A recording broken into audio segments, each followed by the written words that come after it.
We never set a growth goal. We never focused on growth, which people find very unusual. We focused on being as good as we could possibly be. And guess what happened? 20% compounded annual growth over 20 years. So like you don't achieve it by looking at it. You sort of achieve it by looking at the things that matter more, and then look at that. It happened. Source of fulfillment for Adams and a force for good in our communities and for our clients. And that source of fulfillment, that's like social connection, the chance to master your profession, to learn to grow, to solve problems together, to get affirmation, like a whole host of things that provide, I think, a fulfilling way to spend half your adult waking hours. And the idea that you could exchange half your adult waking hours merely for money seemed ridiculous. Hey, welcome to this week's episode of The Freedom Experience. I'm your host, John Moncrief, and my guest today is Carl Erickson. Now, Carl is a former professor turned accidental founder. He took a company called Atomic Object and basically built it from the ashes of a failed startup into one of the most admired employee-owned software companies in the country. Now, this isn't an ESOP or an EOT. This is a form of direct ownership. There's 80 of the 110 employees in the company are actual members of the LLC, which is something really different from what we typically talk about. And they all have shares in the company. So Carl talks about how he broke free from academia, the lessons he took from his early startup failure, and how he built a business that's grounded in the ideas of extreme programming, strong values, and a long-term vision. And he took those ideas from extreme programming, like pair programming, to a whole new level where the atoms, as he affectionately refers to the people within the organization, his employees, work side by side, right up to the level of CEO. So he's got two CEOs who essentially pair up.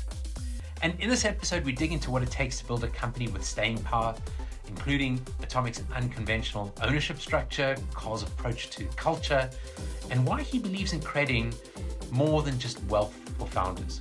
So if you've ever wondered what it takes to create a business or to build a business that is an enduring business that can last beyond your lifetime and 100 years into the future, then this episode's really for you. Carl, welcome to the show. Thanks for coming on today. And yeah, I'm really excited to have this conversation with you today. I'm looking forward to it too. Thank you. So tell me, just to give the audience some context, if we go back to how Atomic came into existence. Mm-hmm. I've heard the story of how you sort of raised this business from the ashes of a startup and came from an academic kind of background. And maybe I've got some of this right or wrong, but I'm really keen to understand or really curious about how you came to take the reins of what is now Atomic and build it into what it is. Yeah. So, John, I got a PhD because I love to learn, and school is a fun place to hang out. And as a computer science, computer engineering major, you can do that and not go into debt. And just before I should have finished my doctoral dissertation, my mom died quite young, unexpectedly. And it had a big impact on me, cost me a year of time to finish my PhD. And it also inspired me to look for an academic job after I finished, which I hadn't necessarily been planning on, and specifically a teaching job. So I only looked at two colleges because I was where we were living in Grand Rapids, Michigan, turned out to be a great place to live. And my brother had moved here and become like our new hometown. And so I looked at two schools. I took the choice of the one that I thought honored teaching and knew what they were all about. That's Grand Valley State University. And that was an awesome job for 10 years. I loved the university. I liked putting on the silly academic regalia for convocation in the fall and graduation, the pomp and the circumstance. Like, I love teaching. Classroom environment is cool. Doing the whole research projects with special students was great. But there's a downside to that job, and that is that a lot of the people who have those jobs really aren't people who want to rock the boat. They like the status quo. They just want to keep things the way they are. And, that's probably why universities have been around for 1,000 years, right? Very conservative organizations. That wasn't a good match for my personality. So on my first sabbatical, 1997, 98. We spent it in Sweden. I did a little bit of teaching, a little bit of research. We did a lot of traveling. It was a great experience with our two little kids. And came home and sort of like realized, yeah, this isn't going to last for me.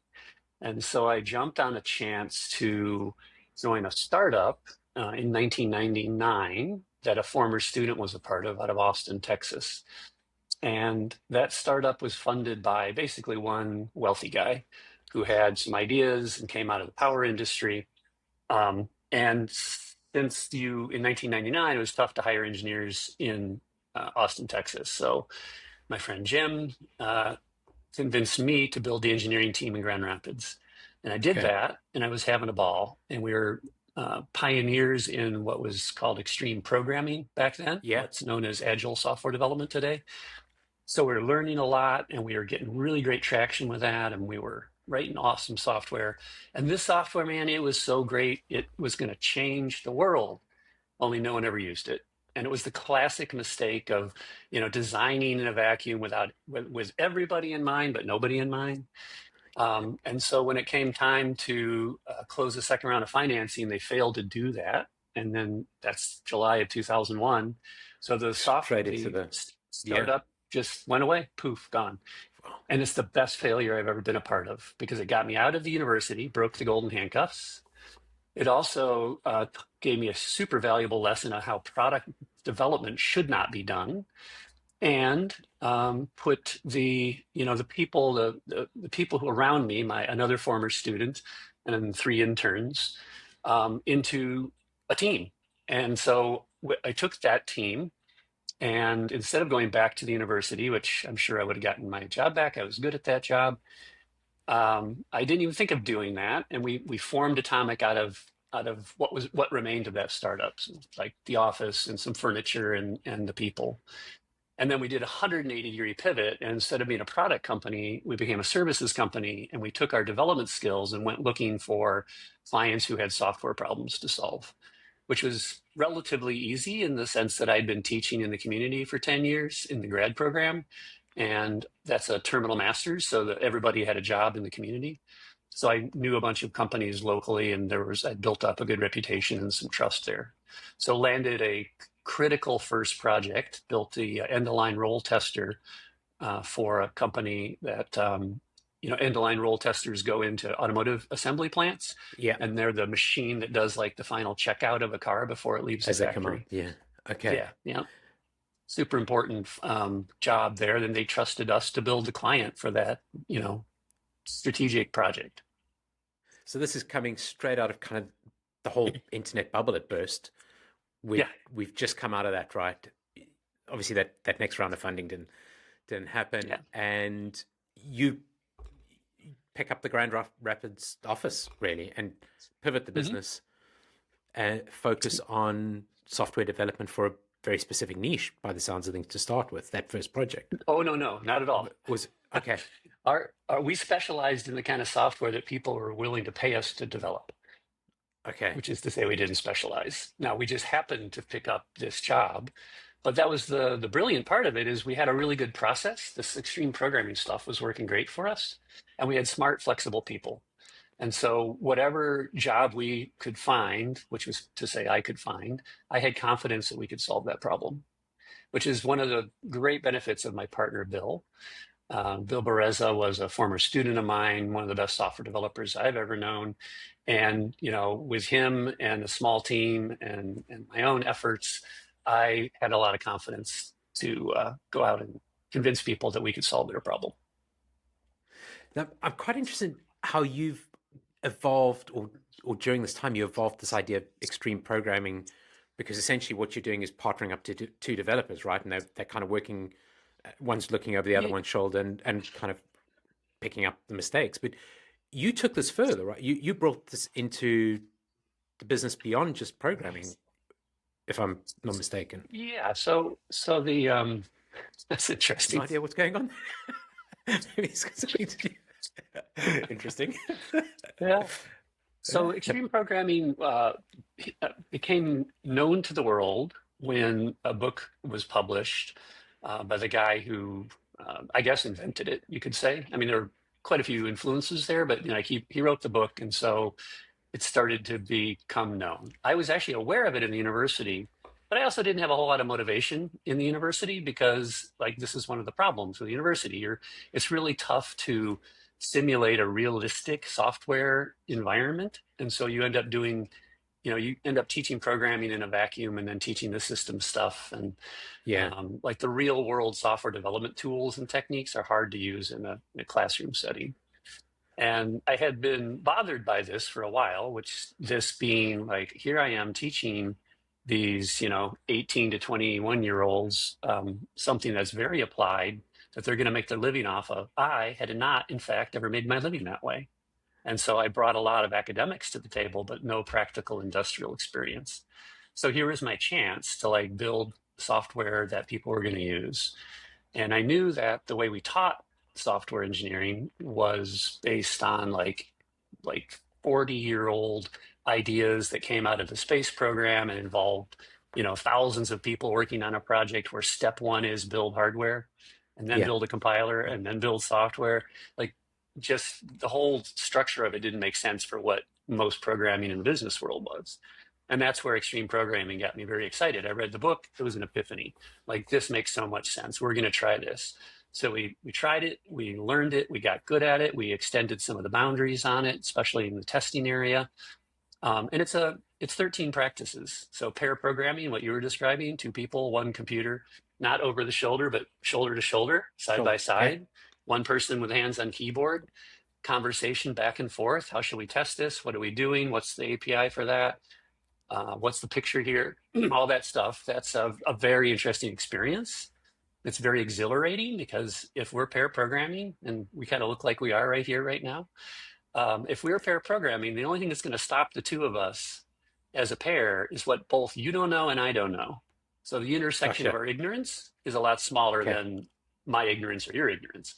So you feel like you go very quickly. You get a lot of work done. Now you got two people sitting there, so it's a good thing that you have some productivity and get work done. But there's another thing that comes out of it, which is the quality is different. So that's very exciting, but very odd. Like, it was a hard thing to sell because, back in those days, the client heard pair programming. They're like, so you mean you're going to charge me for two people when you're only Mm. doing one person's worth of work? So I had a lot of explaining to do in that regard. But there's other things too. There were principles about working in short sprints, like 1 week, 2 week sprints, data-driven project management, actually measuring how much you have done based versus the estimate, and then plotting that out and predicting where you're going to finish. Not designing anything you don't need. So these are a real risk and a temptation of software developers is designing very elegant systems when you don't really Mm. know well enough the problem. And so you can spend a lot of time coming up with a very generic design when you might not ever need it. So there's a principle called you're not Yagni. You're not going to need it, probably. Okay. So don't do it until you need it. So anyway, a whole bunch of stuff like that was going on. And I think these extreme programming principles had an impact on our culture, like how we operated as a team and as a company. To this day, Atomic is very pair oriented. Our managing partners in the 4 offices are always in pairs, 2 people, because it's a tough job. We have co-CEOs. Our pair programming probably isn't as consistent as it once was. I don't know for sure, but I just sort of get that impression wandering through offices occasionally. But it's still an important practice. I mean, if I think back to working with programmers myself in the past, some of the characters can be pretty difficult. So when you come down to pair programming, I imagine culture is really important. I think I had quite a few prima donnas. I mean, I was kind of 97, 98, 99 into the bubble. It burst for us as well. And I remember some interesting challenges, but you've taken this right to the CEO level. And I guess that same idea of working shoulder to shoulder, there's that intersection where they both don't know something is obviously a much Very smaller point. valuable. But culture has to be critical to get this right, I guess. Yeah, and because we had the luxury of starting from scratch, I didn't have the extraordinary challenge of taking sort of a standard software development process and culture and then changing it to this. We built it from the Mm. ground up with these ideas in mind.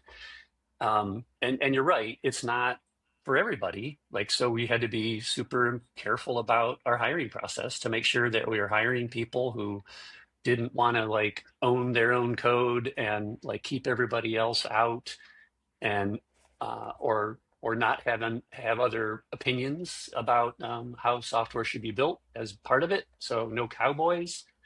And you just learn how to be good at hiring to match the culture. And what's so fascinating to me is I don't think I even used the word culture until like 2008. We got going in 2001. We uh, opened our bank account actually on September 11th, 2001, because we went and gave blood and then had lunch. And the only thing you could do, you weren't going to work. So we just opened a bank Wow. account for the company. Um, the Wow. idea that culture is important is easy to say in hindsight, but I didn't think about it that way. I just built the company I wanted to work for. So Because you've Atomic is wrapped up around my personality and my values, and gotcha. that's mostly Okay. good. That it turned out to be mostly good. There's some downsides to it too. I'm, for example, too likely to finish a problem, solve a thing, get something done, and not stop to celebrate that and move on to the next problem to solve. And I think the company inherited got that from me, and we have to work against that. So, for better and for Yeah. worse, companies are like their founders. Yeah, that's true. They kind of inherit those characteristics from the founders. But I mean, you were saying earlier, um, you didn't really get the opportunity to test what you were doing in the academic environment in the real world, but you came out of that academic environment, picked up this company, and actually built something. I mean, we were talking before we started that I think Clutch rated as one of the top software companies in the world. Um, you kind of went into your lab almost and took what you couldn't do in the academic world and built something quite beautiful. Yeah, And that's yeah, true. That's an interesting way to look at it. And it was fun because I, 3 degrees, and I don't know, didn't take a single business course, didn't know how to do accounting, yeah. didn't know any of that stuff. I'd barely used a spreadsheet at the time. And so all of those businessy tools and business ideas were all new to me. And on the other hand, like I am an academic and I have a notion that there's a right way to do things, and experts have thought this through, and like you should learn the right way. So there's a little tension there between like, okay, I don't know squat about business, but I think I should do things the right way. So I guess I have to learn. But at the same time, like some of what I was learning did not align with my own personal values. And thank heavens, I trusted my own values and ignored what I didn't like. So I think Atomic today still has things that are culturally unusual, like our whole ownership program is quite unusual. A direct form of ownership where 80 of the 110 people in the company are members of the same LLC and have shares in the company, for instance. Was that something you envisaged from the beginning, or something that as time evolved, you decided that this is how you wanted to structure the business? I did not think of it at the beginning, and what became apparent as we worked together, and we codified our values in probably like 2006 or seven, when a visiting consultant and friend from the extreme programming community um, was in town to do some training for us when we were trying to figure out, okay, we've got this really tight engineering culture. How do we bring design into it? And he was helping us there. And he's a friend, and he at some point in this training for us, he he came over to me and said, Carl, there's like some really distinct things here that you guys believe in and expect, and you should really codify that. Like you have values. And I hadn't thought about it before. So I spent a little bit of time and I came up with 4 values that are still there today. And eventually we added 2 more. But super important, John, it was not me saying this is like aspirational values. This is what I want Yeah. the company to be. It was what I saw in the way people behaved. So I just wrote them down and gave them crafty names. And as a You result came of up with that, the little pins, right? Was that further down the yeah, line? the little pins that we've handed out at Small Giants Yeah. Summit have our values on it. Yep. Sorry, I So interrupted you as a result of that. Well, so one of those, two of those values that are important are give a shit. That's pretty much Yeah. everyone's favorite, just because of the word. And everyone knows what it's like to work with people who don't care, right? That's miserable. So that's a very important one for us. But then there's another one called own it. And own it is how you put your give a shit into action. So I could care deeply, but if I don't take any action, I'm not really owning it. And so as I look around in 2007, 2008, I'm like, holy moly, these folks, they act like they own the place. And that's awesome. We have this ownership culture that has nothing to do with the legal or the shares or anything. It's incumbent upon me as the founder to, in my way of owning it, to make sure that they actually do own the place. And it's like, Gotcha. oh, employee ownership. That's how Yeah. that works. So that's what started us down that road. So it actually kind of Oh, came from the values, yeah, from give a shit and own it. And I can remember yeah. coming back with those from a Small Giants event with those little buttons and walking in and having a conversation with Sina, my partner, and she was looking at them and she said, "I love that." And I think it was those two, give a shit and get it done. And she was working for Diageo, the alcohol company at the time. Put the pins on, went to work with them, and it was Nice. kind of her values as well. Get it done. So yeah, Yeah, I it's remember also those. it's very much about who I am as well, in the sense that, just the idea that one person, or in this case, my partner Bill and I, could own the whole company and um, be the beneficiaries of the value that was being created. I mean, we obviously paid people and had benefits and all that kind of stuff. And I put a profit sharing scheme into place super early, 2003, maybe 2004. 25% of our profit every quarter goes to everybody in the company. So that was already in place. And then the next step was, yes, but they should also be owners, and we'll be stronger together. Plus, when you think about it, if you want the company to last indefinitely, or 100 years, which I think is a much more interesting way to say that, like, the ownership of the company needs to stay inside the company. Well, where can you vest that responsibility? Who better to put it with than the people who are working actively in the company to protect it? So that Yes. was the other element of it. And ultimately, you landed up going down the ESOP route, correct? That No, no, we no. didn't. And that's what's unusual, is we have this direct form of ownership. We're not an ESOP. Ah, So got it. ESOP is Okay. a retirement plan, ERISA qualified retirement plan. I looked into it because, the mind share of ESOP in the employee ownership world is 90%. So when you Yes. say employee ownership, people just assume ESOP. But, there's employee ownership trusts now, and there's the direct form that I did. You could be a co-op. Like, there's a lot of things that, besides ESOPs. And ESOP was expensive even back then. It's just gotten worse. Plus, I'm thinking to myself, my 20 something employees, I think everybody but me was under 20, under 30, like, telling them that 40 years from now, when you retire, this will be really good financially for you, didn't seem super motivating. What I wanted to positively impact their lives every quarter that we did well together. So if we did well together and we had money to distribute, There's a distribution. and yeah, we didn't have Yeah. huge capital needs. So if we were operating well, and we were operating well, then we had money, and we distributed it via partly the 25% profit share. Um, the most interesting component of that profit share distribution is, half of it, roughly speaking, is what we always refer to as 1/n, where n is the number of people in the company. So everybody got the same share. Um, the ownership then had, the rest of the distributions, and getting them into positions of ownership then would be positively impacting their lives, saving for their kids' education, you know, doing a kitchen project, whatever it might be. So what is the route into ownership for somebody at Atomic for an atom? How does an atom So come into owning? Atoms are eligible at the first year anniversary to start buying shares through payroll deduction. Okay. A relatively small amount. I think the amount's $4,000 a year, at most. And that gave us a lot of breadth. That's where we got, 80 people. But the way that really transferred shares, what was me being the source and me selling my shares over time when people hit their 5th year anniversary.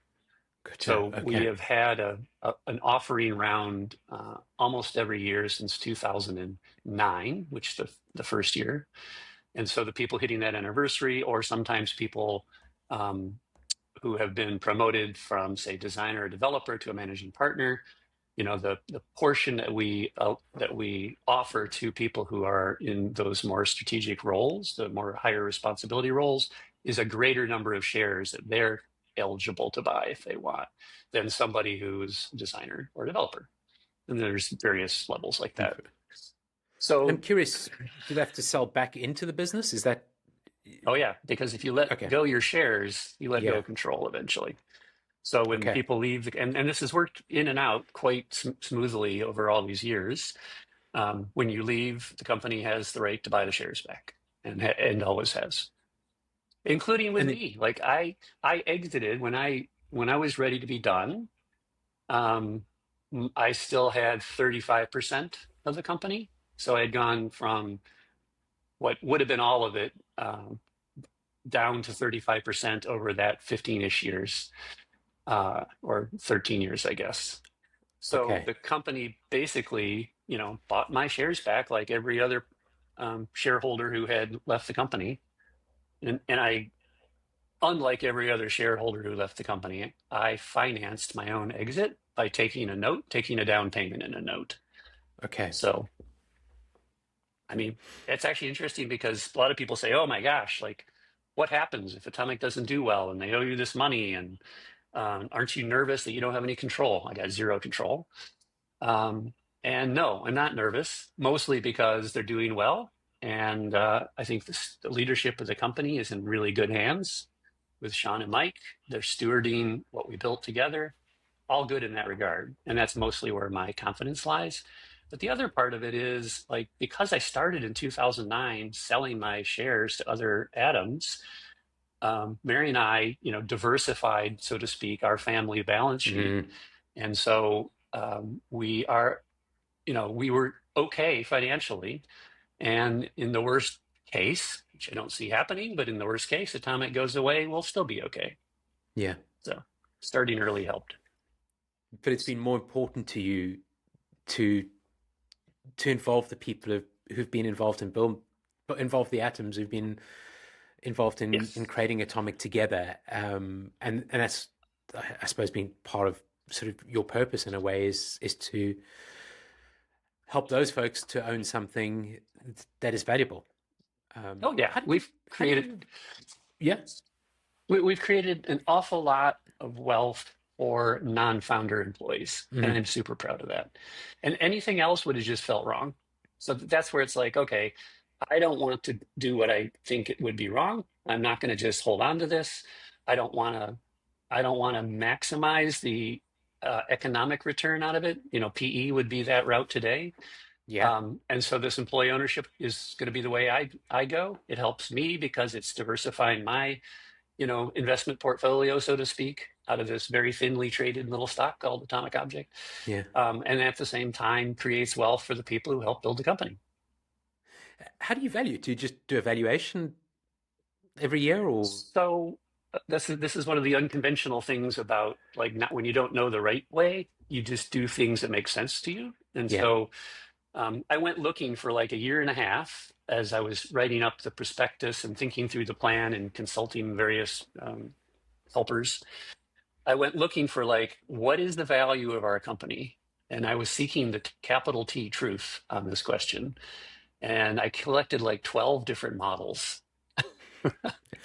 And then I figured out, oh, actually, what the company's worth is what I'm willing to sell it for, and somebody's willing to buy it for. yeah. So Okay. our valuation model, I built it myself. It's in a spreadsheet to this day. It's quite a spreadsheet now. But it's basically a financial buying model. It's a discounted cash flow model. Okay. Got it. Um, I, I mean, you mentioned PE there. What happens if, because part of what you've talked about, at least before we started the show, is building a business that could endure for 100 years. Yeah. What happens if PE comes in now and makes that offer a very attractive offer to the folks who own the business at the moment. So 80 folks own the business. They'd have to vote for doing that. But there's a much smaller number of people who, if their votes go that way, then the business could be acquired. So it doesn't require all 80 people to sign up. It's proportional to the share ownership. So it would probably be 4 or 5 people would need to make that Yeah. decision, starting with the co-CEOs. And there's nothing that prevents that. What makes it so that I don't think it'll happen is a very strong culture. I was, And and values, I guess. so Culture and values. exactly the values, Yeah. right? So, the CEO who would be willing to do that would face, I don't know, they'd have to leave Grand Rapids. They'd have to move out of town. It would be like such a violation of the expectation and of the goal, the long-standing 100-year goal. Yeah, that it would be really tough. So that's all kind of baked into what Atomic is all about, is Yeah. those values, that culture, and this idea that we are building something bigger than ourselves that's going to endure for Mhm. over 100 years, and is going to help to, as our friend Eric Rieger puts it, kind of bridge the gap between this kind of wealth discrepancy, or the have not kind of thing, and sort of bridge that gap in a way. And the people who are leading that business have that kind of purpose in mind, I guess. This is Yep. what this And is all about. so, Beautiful. so our co-CEOs today, one of them was the first intern for the company. So he goes back to the startup that failed out of Austin. He was my intern there. And so he was employee number one, basically, within Atomic. So long tenure. And then Yeah. the other one started with us in 2004 out of college. So he's also been there a very long time. Both of them have been instrumental in building and shaping and running the company. What will be very interesting to see is when those guys are ready to go on to something else, and they'll, if they have a promotion internally who's ready for that job, that person probably will have worked at Atomic for maybe 10 years, but like they won't be the OGs of Atomic. Like Mhm. those people are not going to be our next CEO because those people are our CEOs right now, right? Yeah. And so they'll probably have they'll have to at least consider a potential of an outside hire. And now you're bringing someone in who doesn't didn't grow up with that, so to speak. And I think then the temptation or the risk will be higher. But I also know that my co-CEOs are very savvy and they think about stuff like this.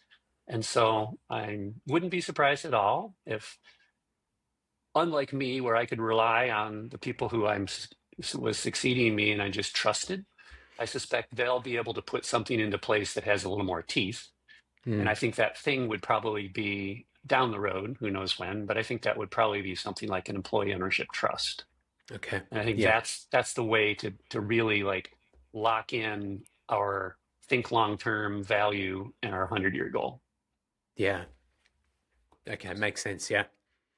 I mean, one of the things I wanted to go back to before I ask you about your own exit is, you're coming from a coaching background, and I was talking to you about this before, is that strategy is an important thing, and kind of thinking about what the overall strategy is for the business and then how we execute it. It was interesting. I was talking to Patrick Teen long ago, who has the rhythm system, and he said to me, strategy is great and all that, but it sits over there on a shelf. We've got to get this execution part right, and this is so important. I'm curious about how you think about strategy, Carl, because you have a different way of thinking about it, and you sort of think about it as strategic principles, I think, rather than kind of a strategic plan or whatever. Curious about how you think about that. Yeah, I suspect nowadays, because we have picked up some of the EOS stuff, that we have the vision traction organizer thing, but we never had that until recent times. And what we did have though is principles that we held dear. One of them comes right out of the small giants community, which is to be as good as we can possibly be and not focus on being not focus on a revenue or a headcount growth target. So I encapsulate that into the name of my blog called Great, Not Big. And we use that also as the like probably the most important principle, thinking about what it means to treat people well, be great in that regard, and do well by our clients, make sure their experience is a positive one, own the quality of the code we develop. Testing comes from that. Like there's so many ways in which we look at the way we do business and all the elements of our business and think, what's the best thing we can do and how can we get it better continuously? Because the revenue and the profit Instead are of the saying outputs, right? That's going to be the precisely, output of what you're doing. Yeah. yeah. And I never really heard until I met Tom Walter, I'd never heard someone, like tell such a compelling story about Mm. having been laser focused on the financial outcomes and then having this very interesting experience where it's a long story that it's not mine to tell, and I can't even tell it well. But basically, he shifted entirely over to focusing on the people and supporting the people and the processes, and the financial outcomes just take care of themselves. And Yeah, he says similarly, he says he doesn't even think about their financial outcome, right? Or I yep, don't know. It just he knows it's going to take care of itself. Yeah. yeah, Yeah. similarly, like we never set a growth goal, we never focused on growth, which people find very unusual. We focused on being as good as we could possibly be. And guess what happened? 20% compounded annual growth over 20 years. So like you don't achieve it by looking at it. You sort of achieve it by looking at the things that matter more. And then, look at that. It happened. Yeah. Actually, it happens and it's a pain in the ass because growth wrecks your structure, whatever the structure is. At the time, you grow sufficiently, and then like, oh, the structure is creaking and groaning, and there's problems with it, and now we got to stop and restructure and think about like what has this growth done that we don't want to have happen, and how do we account for that, fix it. I'm curious about how you thought about growth then. I mean, we sort of started off on strategy and strategic guidelines and not focusing on those outputs of revenue and profit and those sort of things. How did you think about how this business was going to grow? There was a seminal inflection point. We were about 15 people, 20 people maybe at most, one office, Grand Rapids. And we were starting to feel some of those pains I'm describing of growth that growth brings. I Yeah. distinctly remember a conversation with one of our long-time developers who said to me at 15 people, it's like, Carl, I don't know if I can be friends with like more than 15 people, which was a beautiful expression of the culture, I thought. And also um, an interesting challenge. And so where I came down on that was, we were doing well. Have always been quite profitable and consistent financially, and we had happy customers, and we solved their problems, and we're an innovation engine for them. We don't have our own products, but we make what our customers use to be competitive in the world. So we're a very important part of the local ecosystem for businesses, and we treat Mm. people well. So they can learn, like all the mastery, autonomy, and purpose stuff for intrinsic motivation all lines up. So it's good. And there's other cities that don't have atomics and software development consultancies like ours. And so I felt kind of like maybe a moral obligation might be a little too strong, but not really. Like there should be more atomic in the world. There should be Okay. more opportunities for people to be atoms. There should be more good consultancies like ours to help clients and to innovate and use software effectively. And so after I thought about it that way, I'm like, okay, then I'm willing to suffer for that. And opening a second office was indeed suffering. It was very difficult, and we didn't do it well. Third office went much better, and well, there's been five and one failed. The first one failed. So number Detroit two is was yeah, yeah. Detroit was the one that failed, and the other I think they're getting better and better. I think Raleigh Okay. is their most recent one, and I think they're doing really well. It's funny, the We've chaps, learned. the folks at Raleigh reached out to me the other day as well. So keen to touch base with them, and told me about a great South African restaurant, which is just kind of, I guess, to the east of Asheville, maybe. Oh, And interesting. yeah, coming from South Africa, um, yeah. So I definitely have to get together with them and perhaps get to that restaurant sometime. It'd be really interesting, really exciting. That So leadership pair is a great down one. there, Former designer, former developer. They'd worked on many projects together, and they came together and asked told, I think is the right word actually. They told our co-CEOs, we want to open the next office. It was okay. like the perfect outcome. So they based in Grand Rapids at the time, and then Yeah, they wanted to open in Raleigh, and they come to you and they say, okay, two of us are going down there. We're interested in setting this up, and okay, there's the conversation and a yeah. decision that's made, and those two Adams They go off down there. Okay, yeah. got it. I think they evaluated Brilliant. cities, came and settled on Raleigh as Okay, have the right sort of mix of things that Atomic needs to succeed, including a really strong education system. And then they took, I can't remember if it was 3 or 4 people from Grand Rapids to sort of seed the office with. So you ended up with all of the original people in Raleigh came out of Grand Rapids and knew the culture well and knew the processes and knew all the technical things there are to know, all that stuff. so it's almost kind of seeding, spinning up there, spinning the culture up Hmm. in that region. And Hmm. does this go back to the team being 15 people? So almost when you kind of get to that 15 odd size, I don't know how many folks are in Grand Rapids at the moment, but and a couple of folks kind of go off and are creating something somewhere else. So not a huge concept, but Yeah. I don't remember my biology well enough. That's like cell mitosis or meiosis? something like that. Yeah. I've got no idea. I didn't do well in biology. Um, so we have 2 offices now that are way over 15. I mean, the Okay. 15 thing was a little silly in the sense that the question was a good question, but we figured that one out. So I Yeah. think there are 45 or 50 people in Ann Arbor. It's probably Okay. 40 to 45 people in Grand Rapids.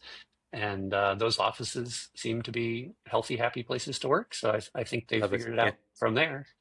But I don't personally think it could go much beyond that. I do think there is a limit. Okay. Um, Yeah. yeah.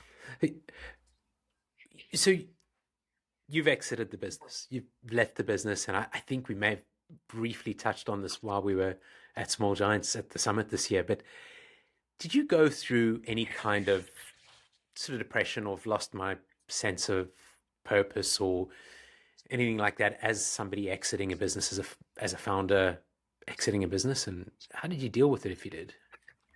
Yeah, Bo Burlingham's other really important book, Finish Big, about Mm, people leaving the businesses they founded. Successful exits, according to Finish Big, have some characteristics. One of them is you get pulled out, you don't get pushed out.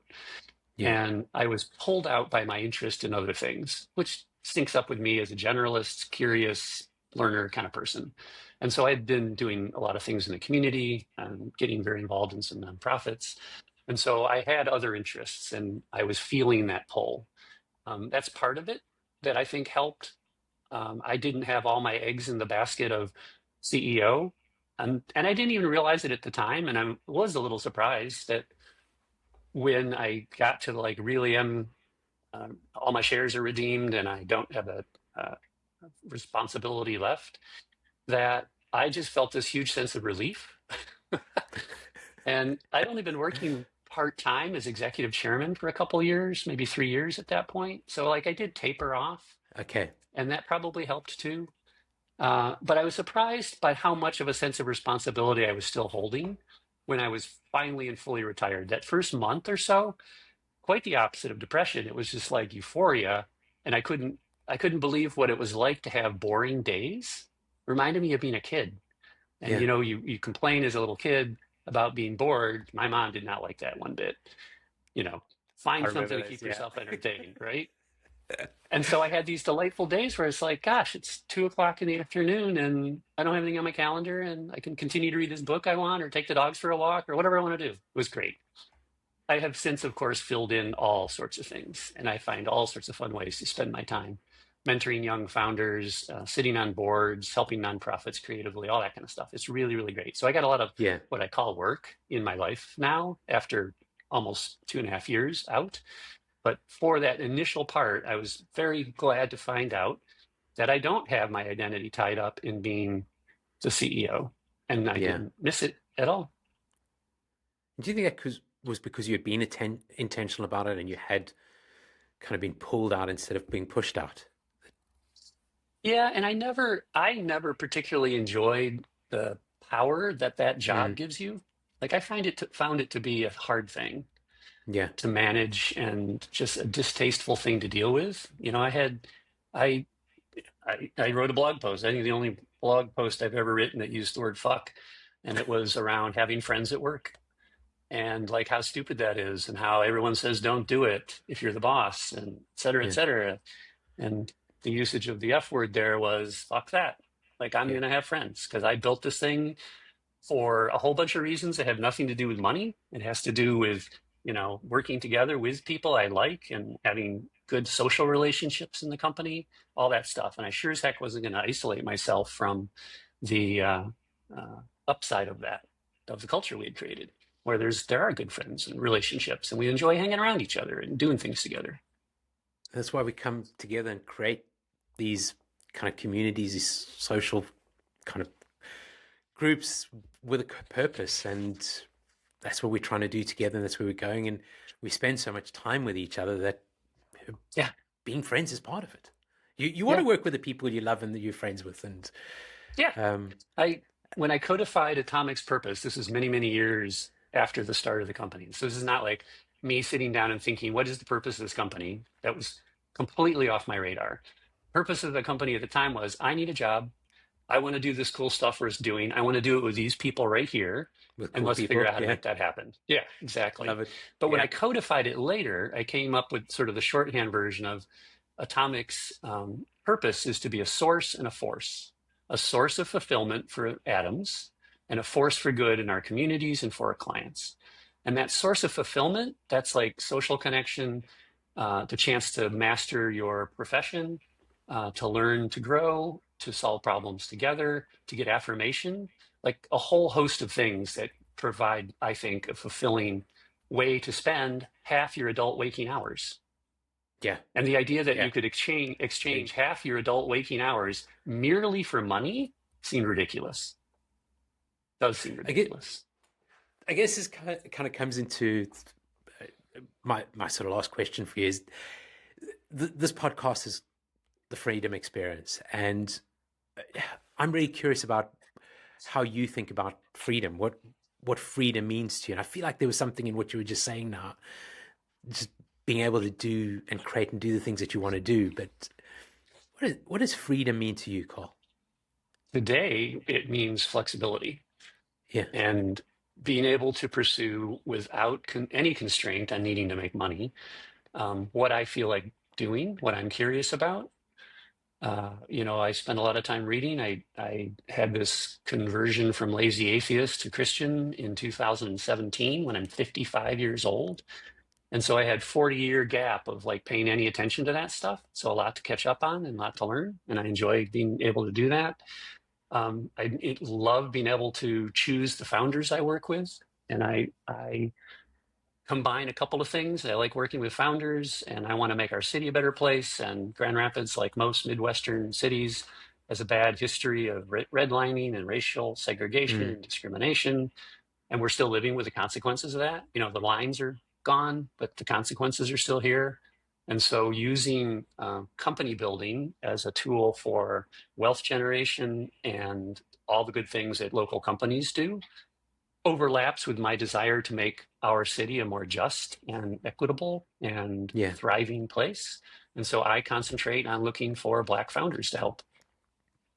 Love it. And I can do that because like it's just me. I'm just doing it Yeah, personally. because you got the freedom That's to do freedom. the things Yeah. that you want to do. Yeah. Yeah. Well, I love the conversation. Thank you so much for coming on today. I'll touch base with you on how people can get in touch with you. I'm guessing sort of Okay. LinkedIn is probably the best, but I really appreciate your time and thanks for coming on, Carl. It's been great, John. Great questions. Very fun to chat with you as always. Thanks. Brilliant.